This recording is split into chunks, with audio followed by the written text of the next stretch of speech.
here's the deal too. Like Stevie, I will address something if you don't care if I address it on your show. Feel free. So, man, here's the deal. Everybody wants to say that without Billy Stockton. First of all, I love Billy Stockton. Let me just get that out right out front, right? But here's the thing.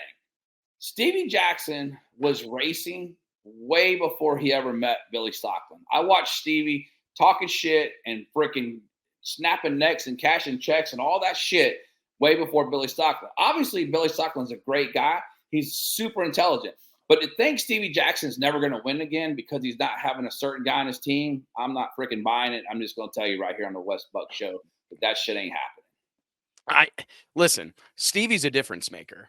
I mean, he is. I mean, he's a difference maker, and I think he's a tremendous racer. Like, I mean, he's worked with, and one thing is these guys don't, it's not like he's had blinders on this entire time. I mean, he's had some of the sharpest dudes in the world around him for a long time. And if you don't think any of that has rubbed off on Stevie, you're crazy. I saw that guy fly to Qatar with nothing, get over there. We were in the Middle East.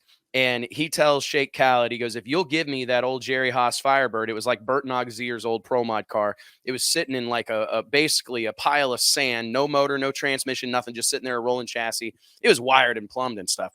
But anyways, it was just sitting there covered in dust and whatnot. And Stevie challenged Khaled. He said, let me put a motor and transmission in that car. And if I can go out here and qualify and run good or win a race, I want you to help me over an America race next season. And they strapped a rear Morrison 855 in that thing and a link, did all the stuff and came out there and not only ran good, but like ran over top of people. I mean, the guy is, Stevie's the real deal. There's no doubt about it. I mean, and he's going to succeed whatever he decides to succeed. He's a hard worker. I've watched him and Phil out there. I've seen Phil helping him. I've seen Jeffrey Barker helping him. I've seen Billy Stockton helping him. But, those guys, none of them are stupid. You know what I mean? They're all great at what they do. But, it's like no matter what Stevie does, it's one of those things. America's the same way. Build them up, build them up, build them up, try to knock them down, destroy them. And that's the way I've seen it happen with everybody, me included, everybody. It's always the same thing. You know what I mean? But I'm just telling you right now, you can't have a guy that works 100 hours a week on a race car and not do well. And I'm just telling you right now.